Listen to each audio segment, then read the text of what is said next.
Hello, everyone, and welcome to Not Your Everyday MMA podcast. Now, this week is going to be a little bit different because I'm going to have a newer co-host just for this week. It is going to be a big UFC fan, a big MMA fan in general, a guy who trains, who lives the sport. My cousin, Dominic Arviello. Now, Thank you. Thank you. Dom was at a very cool place last Saturday night. In fact, probably the best place you could be on a Saturday night. Where were you, Dom? On Saturday night, I had the opportunity to sit cage side and watch John Jones beat the crap out of Cyril Gane. Please explain that experience and kind of the difference. I think I always wondered, and as I kind of experienced myself going to a live event, the difference in excitement and just watching the fights. What do you prefer? I mean, obviously you would prefer live, but yeah, no, that's a good question. It's so different because, we've watched a fight live together but we were, up in the stands. We were at octagon side. The difference between octagon side and sitting in the stands is night and day. I mean, when you're in octagon side, it was like a reality show. Really? Because you have all these celebrities walking by, interacting with each other. Bam, Conor McGregor comes down. Legit, during the fight, Conor McGregor walks down. He's sitting 2 seats next to us, and he looks over to his right. He sees Nate Diaz, and they just start chirping. Bro, how puffy was Conor in real life? Oh my God. How big is he? He's so big. I mean, he looks like a human thumb. Yeah. That's what I was saying. He looked like a Channing Tatum, the human thumb himself. It was so funny. But I want to know, what was it like seeing Jake Gyllenhaal recording the Roadhouse, I believe, movie in real life? Was that cool? Yeah, that was insane. First of all, they didn't notify any of the viewers before that happened. So a walkout song just started playing, and we were like, wait, they didn't announce a fight. And then bam, Jake Gyllenhaal is walking out like he's a real fighter. And the crowd goes so wild. Bruce Buffer walks in and he announces it like a main card fight. It was insane. That's so cool. So no one knew. When was it? Was it between early prelims and prelims, or? Yeah, it was okay. So from the jump between early prelims to prelims in the middle of that time, that's like 20-minute time. Yeah, that's when they shot that scene. That's so awesome. Was it one take? Just that's crazy. Just one take. It wasn't one take. No, he had to like walk out like 3 times. They didn't show you guys that, but yeah, they had to walk out like 3 times. At the third time, the crowd was a little bit annoyed. I'm not gonna lie. We were like, all right, we want to do some fights now. They're holding the audience signs like, come on, guys. Come yeah. On. Oh yeah, they were trying to do that, but it was still like a crazy experience. Jake Gyllenhaal's ripped. Yeah, no, did you hear what Dana White said? He's like, this man's definitely not USADA tested. Oh, it looks good though. Like he doesn't look all puffy like Conor. Like no, he doesn't. He's looking good. He's looking shredded. Yeah. But you know what he kind of looked like? He kind of looks like that fighter that's been in the UFC for like 15 years. It's just kind of stood outside the rankings a little bit. Kind of older, kind of getting like, getting to the point of retirement. That's what he kind of looks like. A little worn down. A little bit run down. Did you see the fight that they put on? The crazy knee to the head. Yeah, what? Do you see those wing shots? The funniest part was the commentary stand. It was Megan O'Leary, Daniel Cormier, and John Anik, and they had to pretend like they were commenting on a fight. Yeah. It was just so funny. They're acting. That is awesome. I mean, I had saw the wins before and I was like, oh wow, I did not expect them to do that but it was smart. That was awesome. But I mean, now cool. Let's get into kind of some of the notable wins. We have Ian Gary, who I've actually become a big fan of, like watching the media leading up to this fight. He's such a cool guy and entertaining. We saw his chin get a little questionable. He got knocked down in the first round, but then ultimately stood back up and kind of did what Ian Gary does, just picked his opponent apart. And as he said, you don't want to stand across from him in the octagon. That's not something you want to do. And he definitely proved that on Saturday night. Oh, yeah. No, he was war tested. And I think that's something that Ian Gary needed to have. One of those fights that showed, him experiencing like a little bit of adversity. Because he bounced back, man. He that clip to the chin. Usually, if a fighter were to experience that and they're not war tested, they just absolutely crumble to the fact that, there is a possibility where they can get knocked out. Not Ian Gary. He took that as kind of like a challenge. That him being knocked down almost kind of like motivated him, I feel like, because in the next rounds, he just dominated. He did 1000%. And also he just had a kid. And I just wonder, obviously, were young, but I can only imagine just like how having a kid and just having something to truly fight for just changes your mindset a little bit. And one thing about me, just because I'm not the biggest fan of like the cheesy like lead up to the fights, like the cringy trash talk, I like that he's like a Conor McGregor and just the fact that he's fun, but he's not disrespectful. He's a very respectful guy. If you saw him break down the welterweight top 10 division, it was welterweight. Yeah, it was welterweight. It was really interesting. He just gives respect to everyone, doesn't really have anything bad to say about anyone. And he respects all the fighters in that division, and I like that in a fighter. I think it's cool. Yeah. No, and he was a specimen. I mean, at 170 pounds, he's 6'3". Yeah. So he towers over all of the competition that he faces. You know, he versed Song, and Song is a specimen himself. I mean, the guy's like all muscle. So I think the match. Dude got Volk legs. Oh, he has Volk legs. That's something that we were talking about Octagon side, because when they were like the Bruce Buffer was announcing him, he was on our side of the cage. We were looking at those monster quads like in awe because they were insane. I was like, are those leg kicks? I mean, he wasn't checking any kicks. You saw those bruises. You saw them welt up after time, but that was gnarly. That was really gnarly. But really quick, you can't hear commentary. I forget about that. That's something that I was thinking about live. Like, do you miss like the commentary? Do you like having the commentary while watching fights?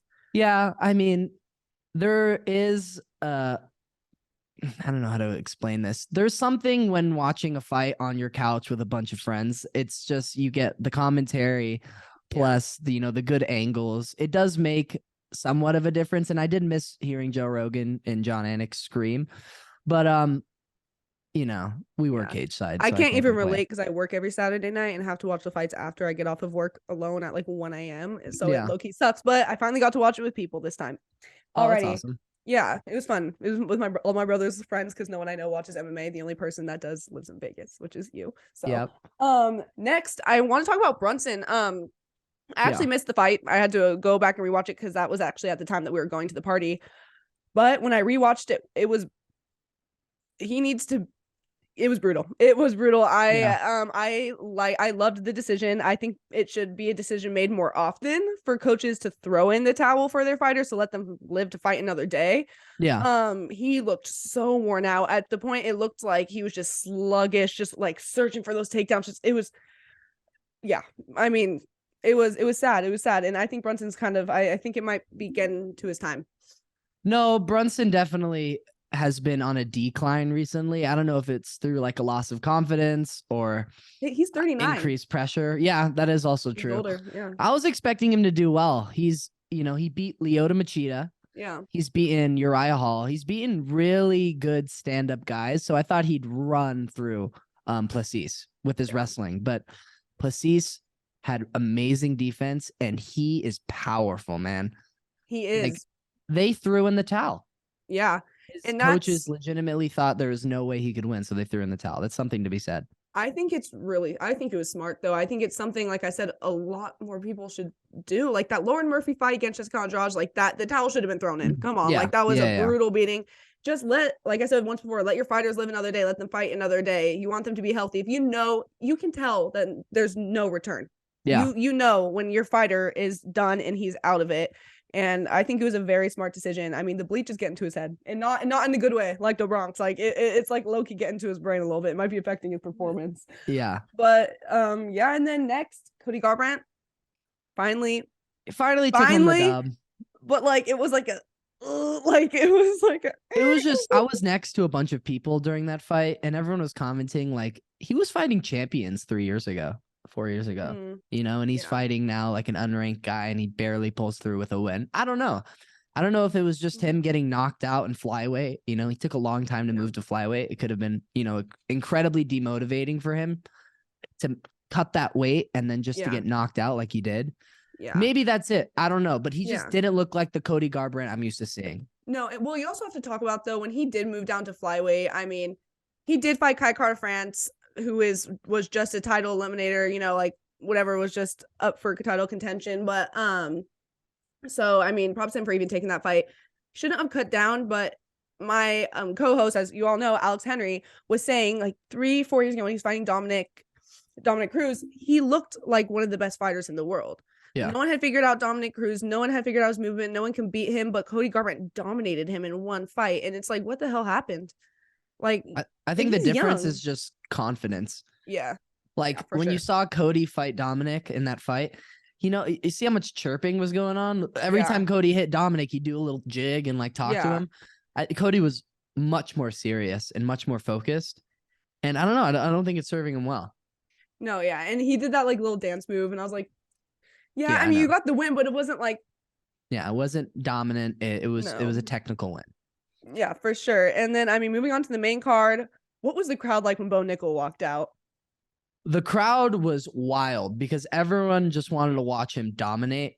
It was so weird watching Bo Nickel. It was like it was expected. Yeah. Because I didn't expect, I mean, I didn't expect him to do that to Jamie Pickett. I did not. Like, I picked him to win.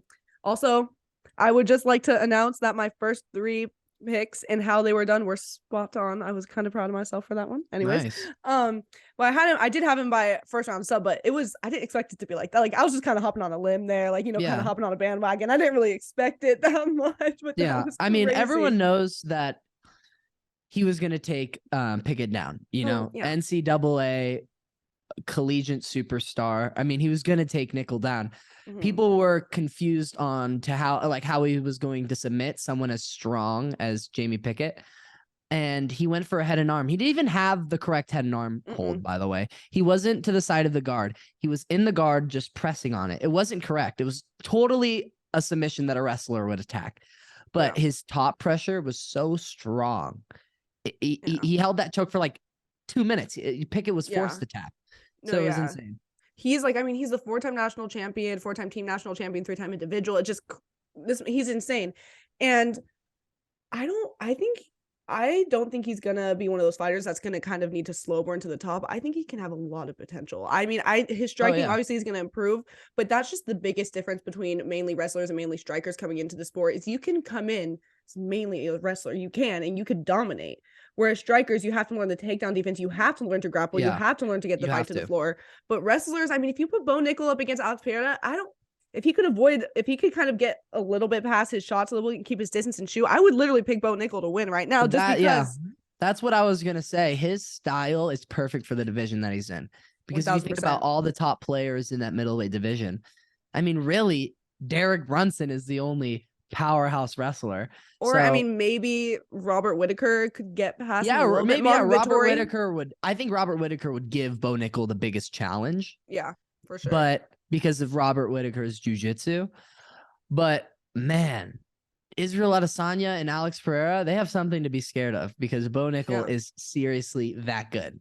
1000%. And like I said, I don't think he's one of those newer contenders like Raul Rosas Jr. Obviously, he's little, but I think he's one of these people who they could rush him up to the top. Oh yeah, no, I think he's the top prospect in the UFC right now. Even him, once his striking does improve a little bit, because striking is easier to improve than wrestling. I mean, it is because a lot of people grow up wrestling. Not everyone grows up boxing and all that. Kickboxing, doing Muay Thai. But even him versus Hamzat would be such a fun fight to see. Just in terms of the wrestling, kind of like that American wrestling, that it'd just be really interesting. And I was pumped to see him win.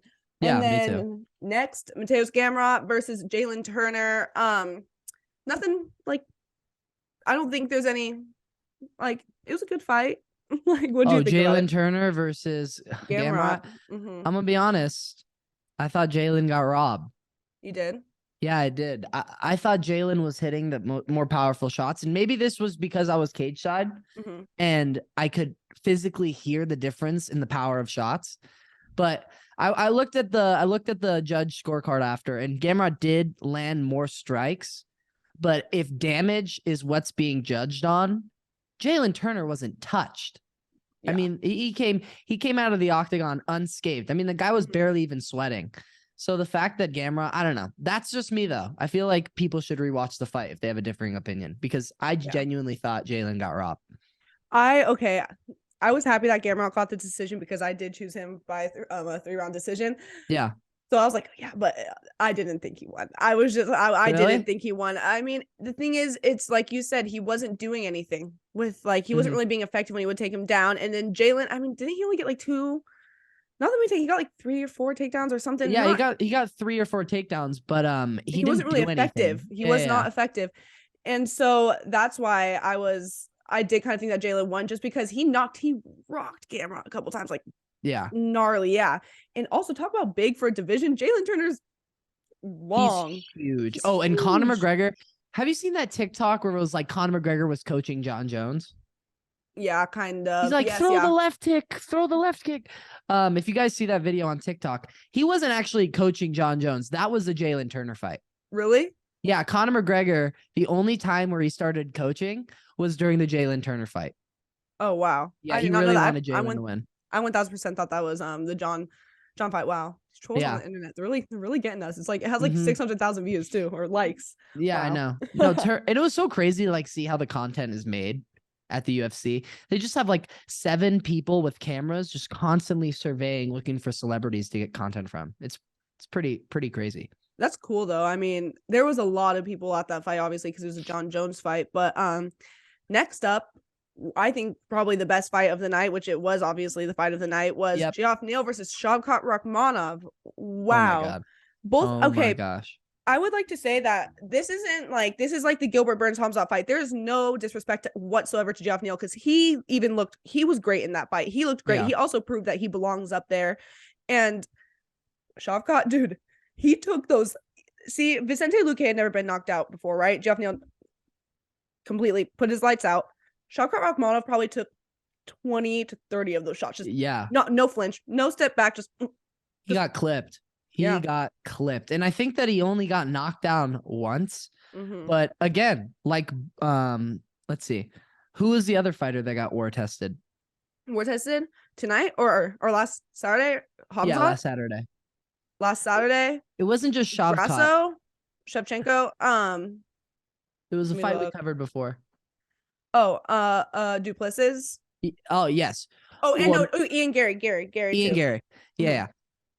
This is another fighter, since Shavkat is such a hefty prospect, but you know, he has been getting all of his wins in like the first round via submission, and he really hasn't had an opponent to give him major adversity until he met Neal. You know, him and Neal was a war back and forth. Anyone could have gotten dropped at any point in that fight. And it really showed how much heart Shavkat has, because 100%. Yeah. I mean, he was going forward the whole time, getting hit with shots that he's never been hit with before. And the fact that he was able to not only stay up on his feet, but to pull off a submission like he did, that crafty submission that he pulled together, he's a real deal. And I bet you $1,000 that the UFC is going to promote the crap out of him now. You know, they want to funnel him to a title as quick as possible, because he is a bona fide contender. He's really good. He's a mixed martial artist. I mean, he has first of all, 100% finish rate and a mix of submissions and knockouts. I mean, almost 50-50.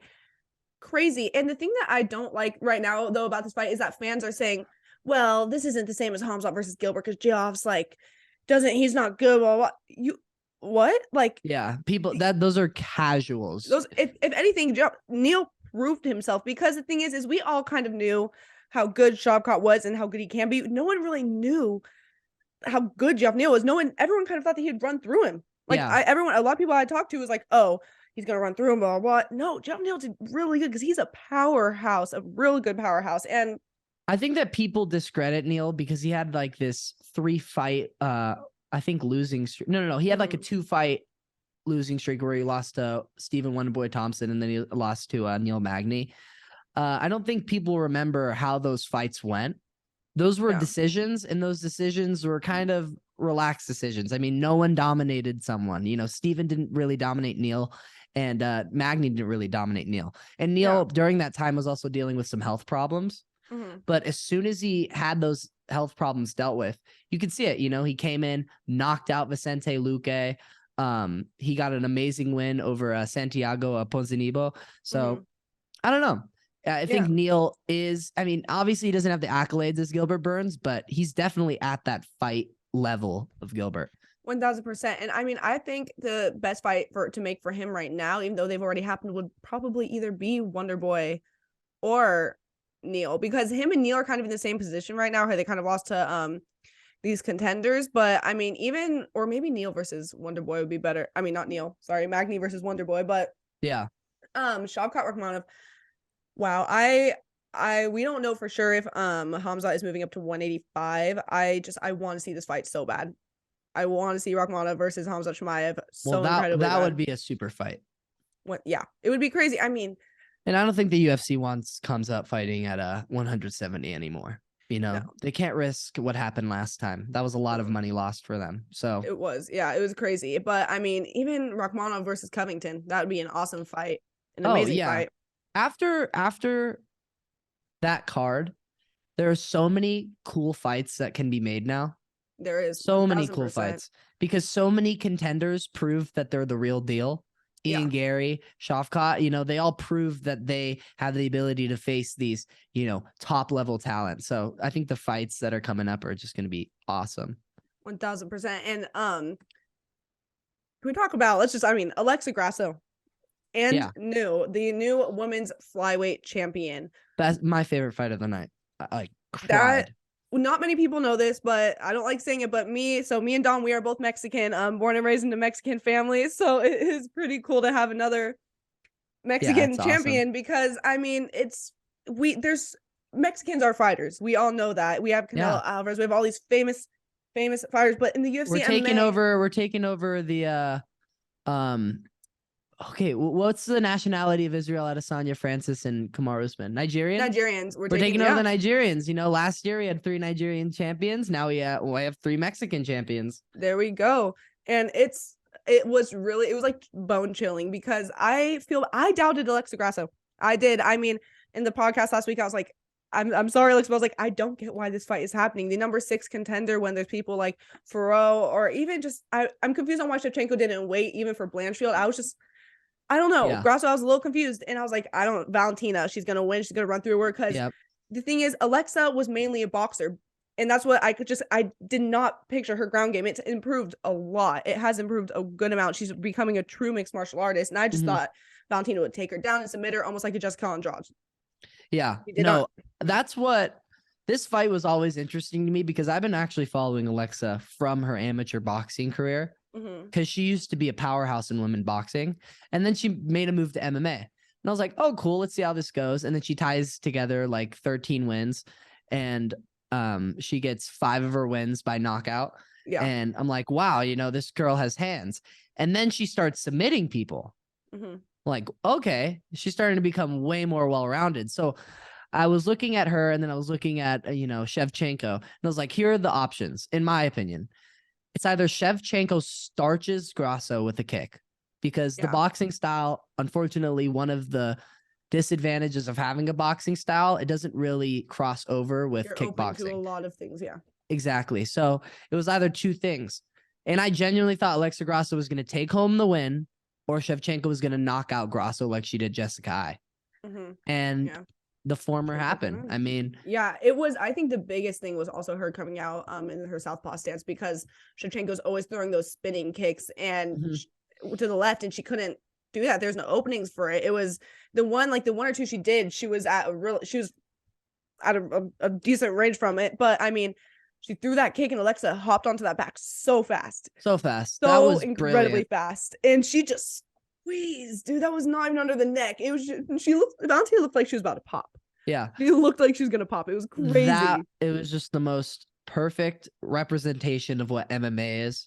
For sure. You know, using the advantage of someone throwing a strike and finding an opportunity to implement grappling. That's what MMA is. Yeah. And it was beautiful. I mean, that she practiced it in the training room. I mean, she totally ran through that exact motion and she executed it perfectly. Found the back, you know, got the forelock, got Shevchenko down, and just started squeezing on that grip. Yeah. Amazing. Crazy. And I was surprised because some people are comparing this fight to the Amanda versus Juliana Pena one, but I don't think it's the same.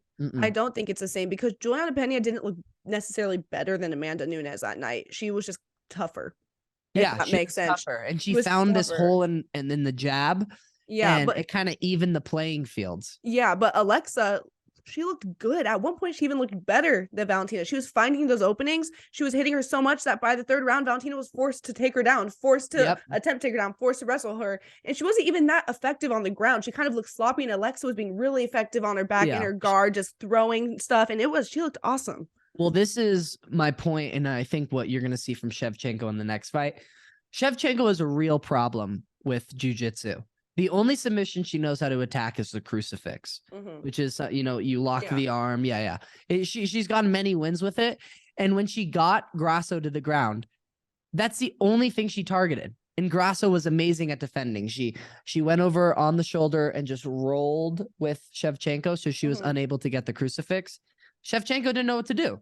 She was on top position, clueless, because the one submission she knows how to attack, Grasso was amazing at defending. So I think what Shevchenko really needs to work on is learning how to submit fighters on top without, turning to the crucifix. 1000%. And even if she wants, and we have a new upcoming contender in Erin Blanchfield, who's a mastermind on the ground, who I doubted once again against Jessica Andrade, because after Jessica Andrade's performance against Lauren Murphy, I thought she was going to get knocked out. I was like, no, dominated her. And so when you have someone like this who's good at striking, who said she's been studying Valentina ever since she started MMA, that's what's so cool about these younger prospects, is these people are mixed martial artists. They've grown up watching the sport. It's not these one-dimensional fighters anymore.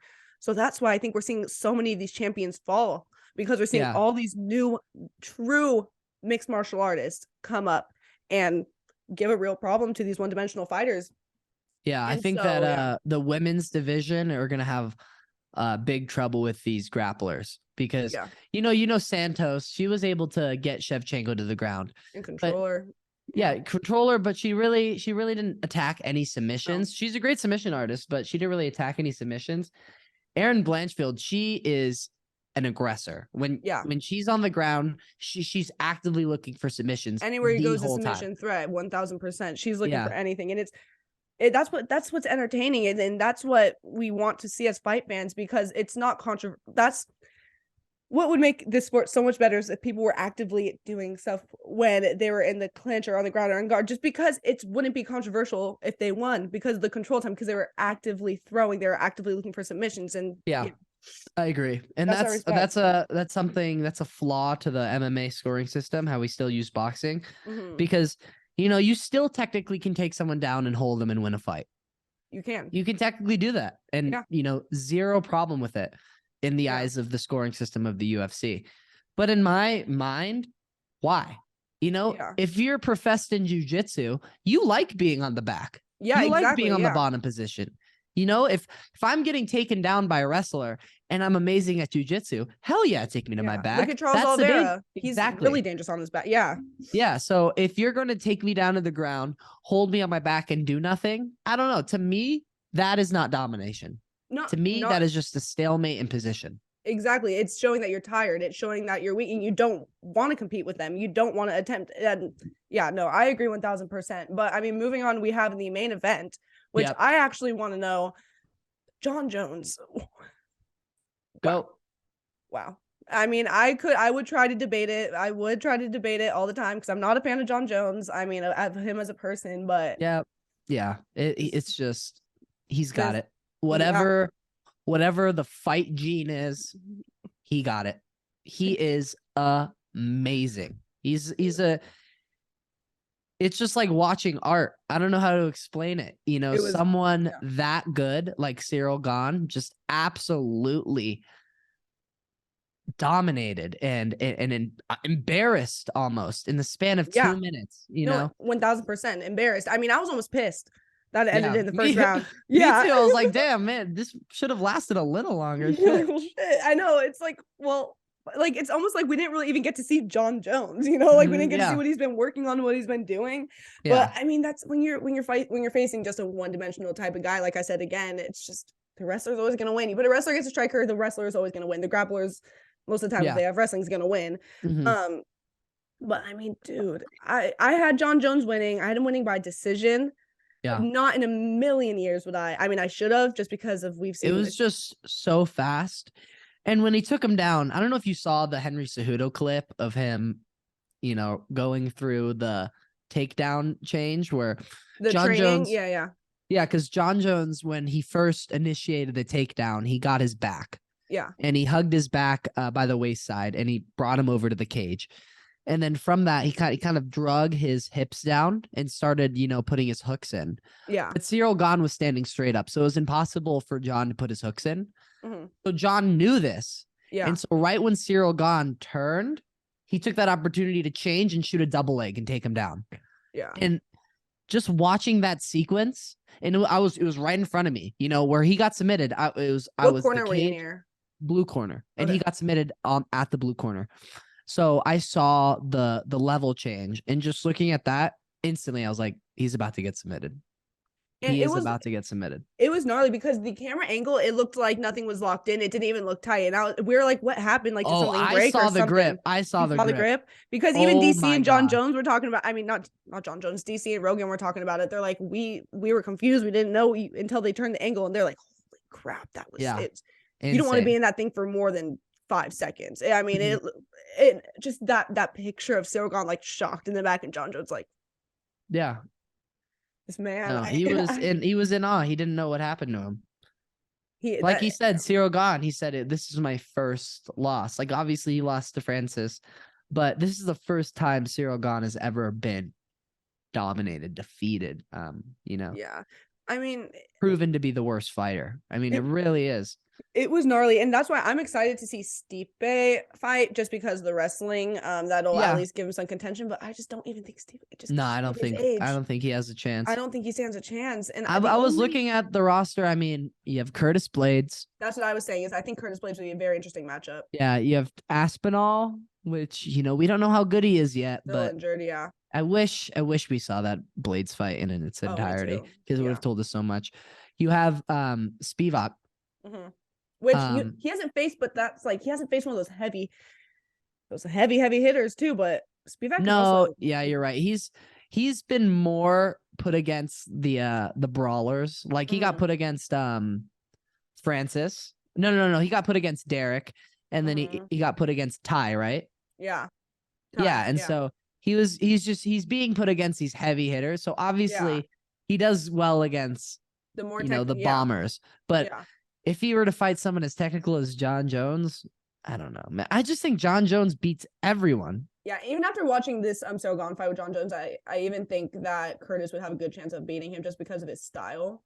1000%. Like I think Curtis. It's just that it's these wrestlers in a mainly striker division, like you said, like middleweight, like the heavyweight division. It's just they can just get themselves so far.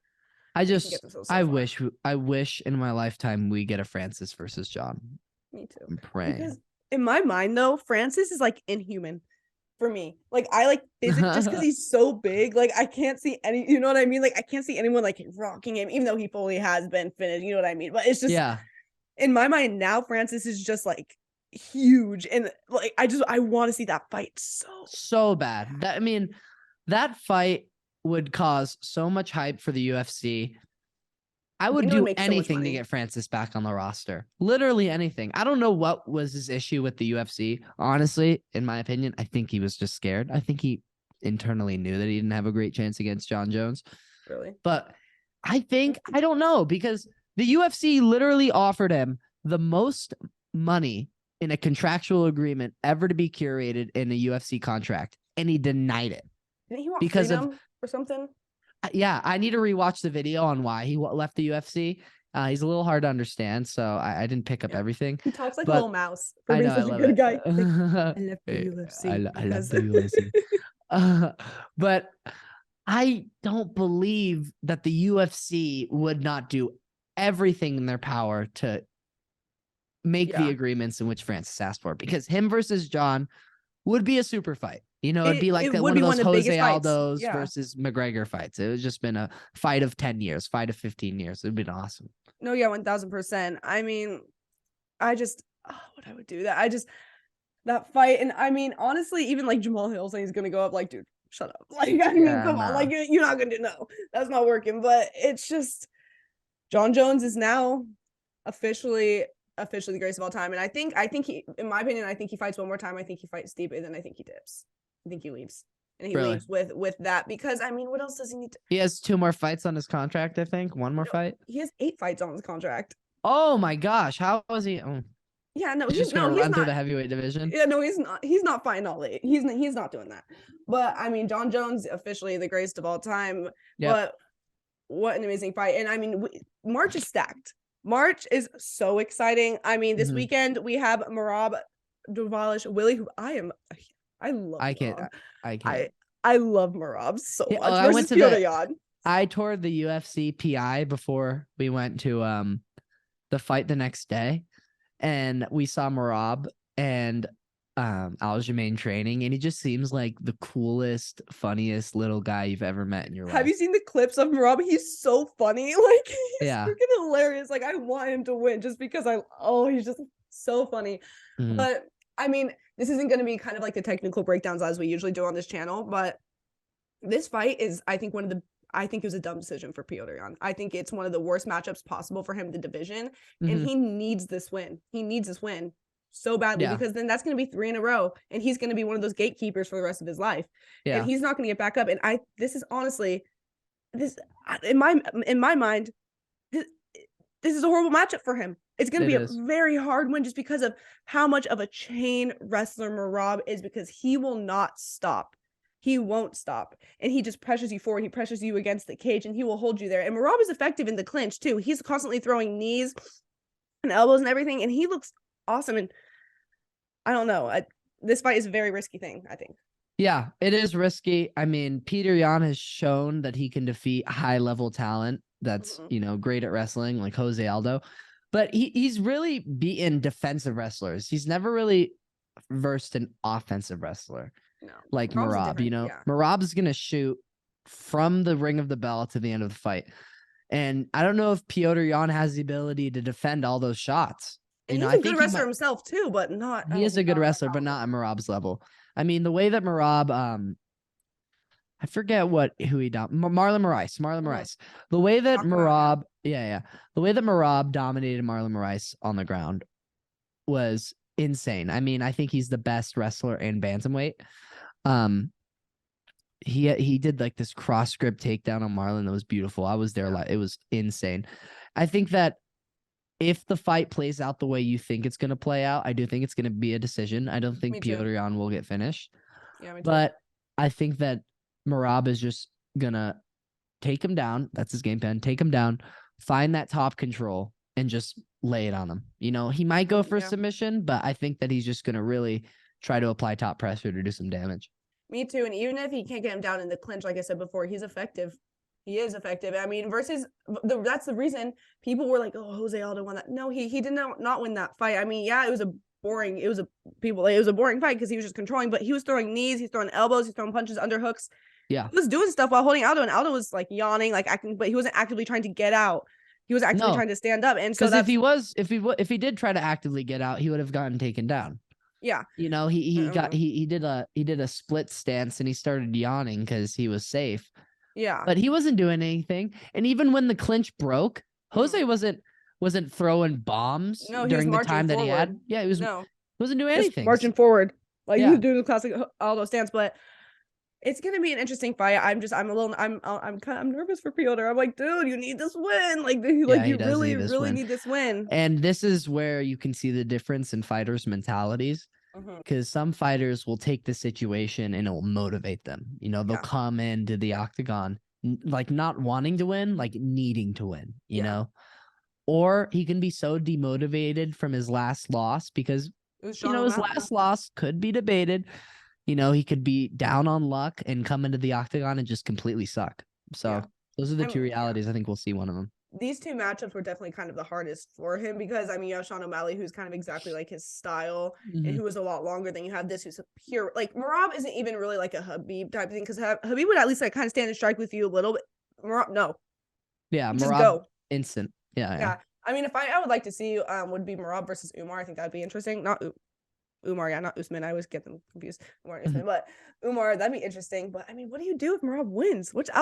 Aljo, I feel like he hasn't done enough to prove that he should be going up to challenge Volk. No, me neither. I don't think so. I've watched an interview with Aljo being addressed this question, and he kind of like worked his way around it. He didn't like directly say, yes, I'd fight him, but he also didn't say, no, I won't fight him. Yeah. I don't know. It's a tough situation when you have a friend. It's easy. It's not even a teammate. It's a friend. When you have a friend like that in that same division, you know, it must be daunting to see him climb the rankings if you're a champion. I was thinking that, like, is he secretly, I mean, I know just being me, it's risky. It's risky. Like, is he secretly kind of like, I kind of want Petr Yan to win? Like, it's getting a little too close, I don't know if he wants Petr Yan to win, but I think he'd be kind of relieved if Petr Yan won. Yeah. Because it's a hard situation, but I don't see him. Just because of how stacked the 145 division is. I don't know how well I see him doing. Yeah. There necessarily, but I mean, it's gonna be interesting, and I'm excited to watch this weekend. Even though I do work, so I'm gonna be watching the fights after. But it's I won't spoil it. Yeah, no, I turn my phone on do not disturb. But I mean, I think that's kind of all the recapping we have to do for today. I mean, is there anything else you can think of? Or anything you want to talk about in general? Anything that I want to talk? I mean, I don't know. I guess we can just I'd like to throw out a question for the comments. Yeah. Let's just, we can just throw out whatever. I mean, this is going to be a kind of conversation based one. Okay. More so just re-asking the question about the scoring system, about MMA. Do you think the current 10-point system, audience, is effective, or do you think it's time for a change? And if it's time for a change, what does that scoring system look like? Is it a 10-point system that measures wrestling, grappling, and striking? Is it a 20-point system? You know, what's a way that the UFC can alter the way that they score fights that makes it more fair for MMA fighters rather than fighters that are fighting in a boxing format? That's my only question.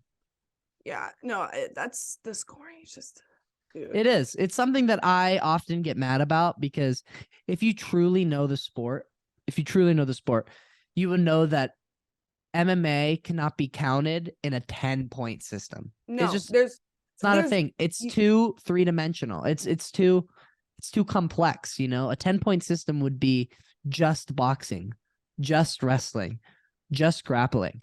This is all three. So, I don't know. And when you break it down, there's like 7 types of striking. There's like 10 types of grappling. There's 4 types of there's just so like, there's no way. Yeah. No, absolutely no way. And there also has to be ways to score like, you know, if I throw a calf kick and you check it, depending on how you check it, you know, it could be a strike for me or it could be a strike for you.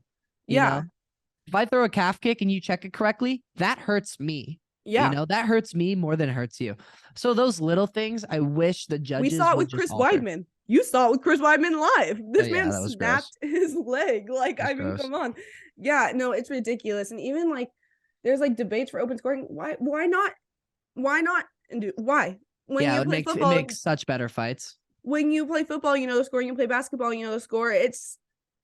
The fighters should be able to know if they're winning or not. And I mean, that's what I loved about Volkanovski's corner during their fight. Is like, they're like, dude, you're losing right now. Like, you're 2-0. Like, you got to pick it up. Yeah. No, I definitely agree. That's something, just because it's honestly, like, sometimes it's just ruined the sport for me. I'm like, well, like, is this even worth, you know, like if the judges are going to be doing this for decisions, I'm like, they should not have rounds. Like a point with Joe Rogan was like, they should have endless fights and just see who see who wins. Yeah, and that, like, Nate Diaz would be the champion in that case. Like, dude, Nate Diaz would be the pound for pound number 1. Diaz, Colby Covington, whoever doesn't, whoever has like an unlimited gas tank. That's it though. Yeah. Well, perfect. Thank you guys so much. We'll be back normal next week for UFC 286, Usman versus Leon Edwards 3. Gnarly. And then we have Gaethje versus Fiziev for the co-main event, and I'm very excited. So thank you so much, Dom. I appreciate it for coming on. Thank you for talking UFC 285 with us. No problem. And we will see you guys next week.